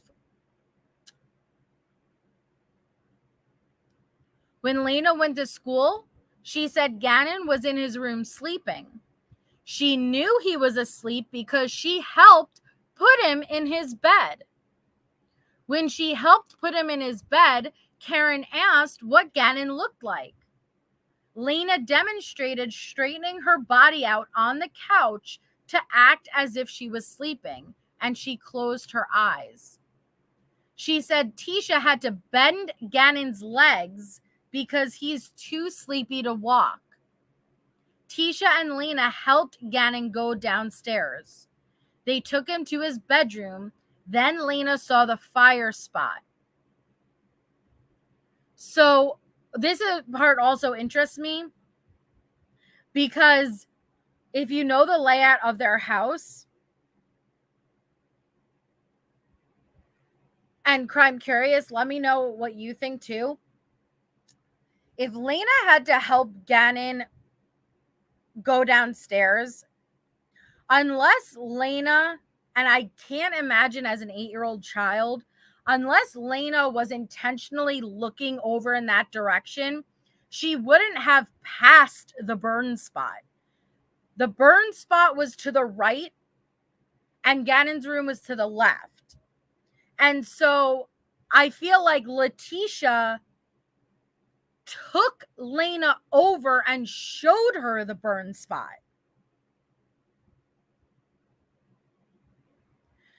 When you go down the stair, guys, to the right is like the living common area where the couches and the burns were. So they wouldn't have passed it. The left is towards Gannon's room. So if they were just putting Gannon asleep, they would have brought him down to his room and went back up. Lena wouldn't have like looked over to her right and saw the burn. No, you would have had to walk over there. So this tells me Letecia brought Lena over and showed her. And look, this is the burn. This is what happened, Lena.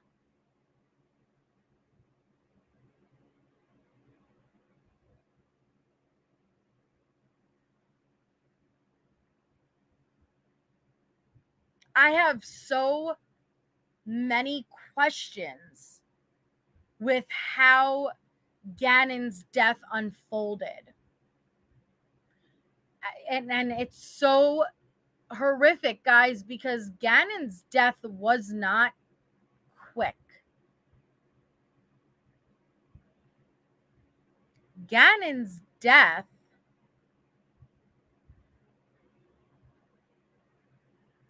was like 18 hours.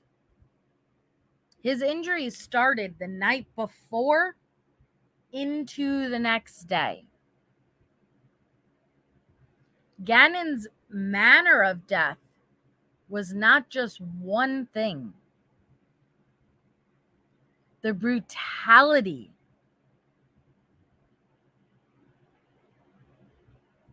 of injuries that this child sustained.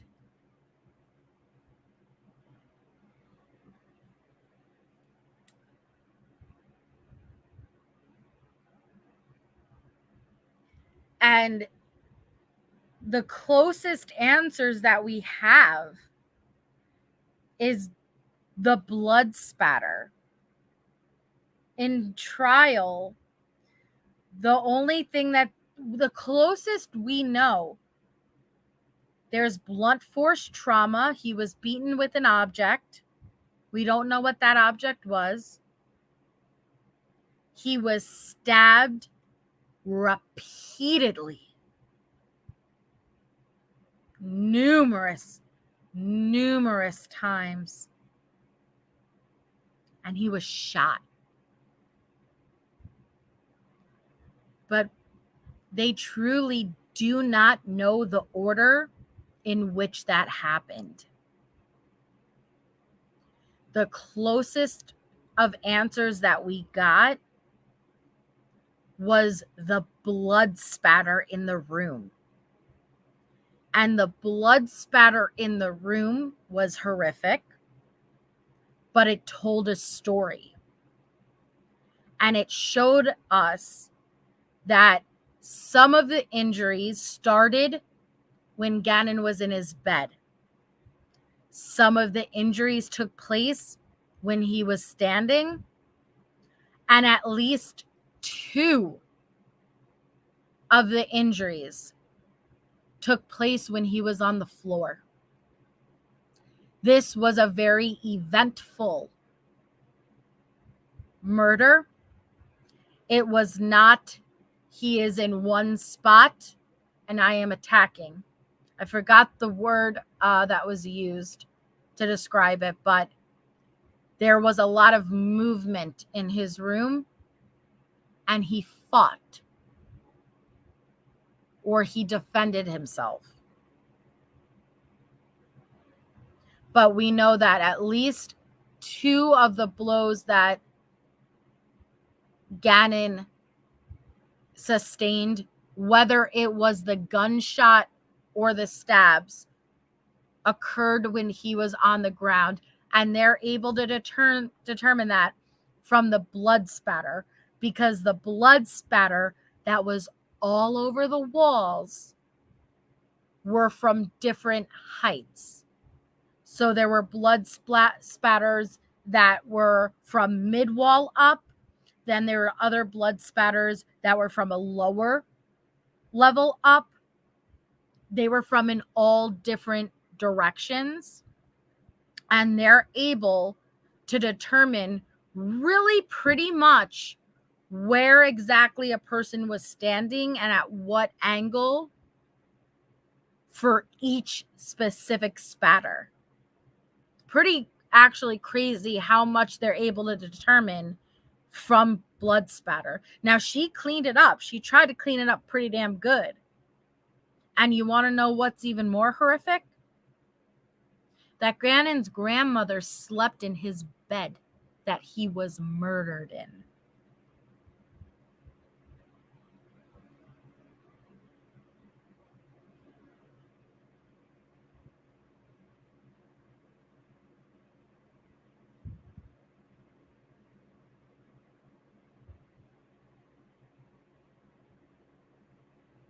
Let that sink in.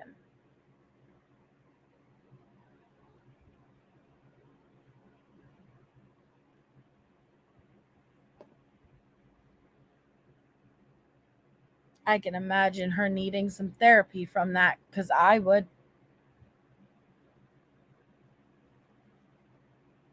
A different type of evil, the real John Doe.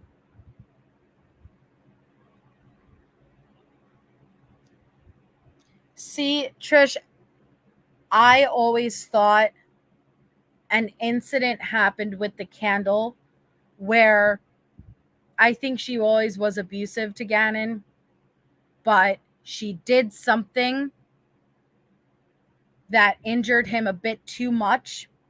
Not intentionally. Not saying she didn't intentionally injure him, but it was, oh, fuck. I injured him too much now, and I'm going to have to.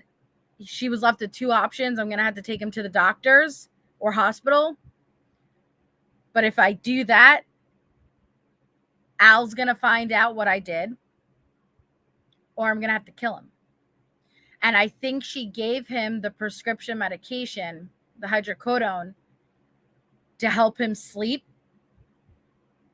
to help kind of fucking knock him out because the pain was bad. And I think throughout the night is when she made that decision. I got to kill him. And that's why 3 a.m. she starts making the texts. I'm not coming into work. And that's what I was staying with for the longest time until during trial, all these things started coming out, which started to show indications of premeditation. Like a week prior, these Google searches for apartments in Florida and things like that, things which would imply that she's getting ready to make a move. And it's like, wait a second. I don't like this because this throws a wrench in my entire theory. This wasn't planned, was it? I don't know, man. And that's why, and unfortunately, I don't think we're ever going to know. What object did she use to hit Gannon with? What was the order of his injuries? What happened with the candle? That the wax was everywhere. There was blood, guys. It wasn't just wax. There was blood down below the carpet. He had injuries. What the hell happened?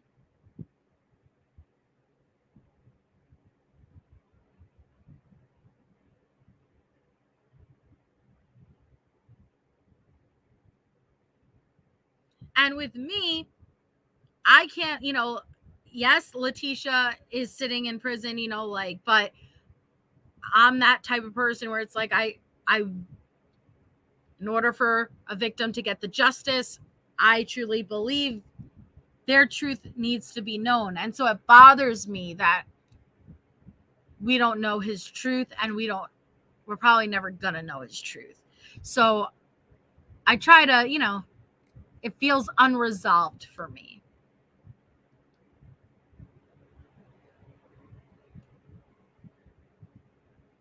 But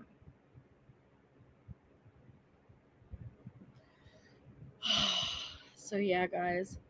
But all right, I'm gonna hop off because I went over. I know ATS News is live about Delphi, so I want to hop on over to be there for her. I will drop her link for anybody who wants to check her out. But I will be live tomorrow night for episode 6. We're going to go over some of the text messages that I found in the case files and whatever other documents I decide to pull up. I'll find something good for episode 6. I will try to have the pre-record for episode 4 and 5 for the document read-throughs either tonight or tomorrow, so we're caught up. Other than that, thank you all so much for being here with me. I really do appreciate it. Thank you, anybody who sent a super chat or gifted memberships. Your support is very much appreciated. And I will see you all tomorrow, so have a wonderful night.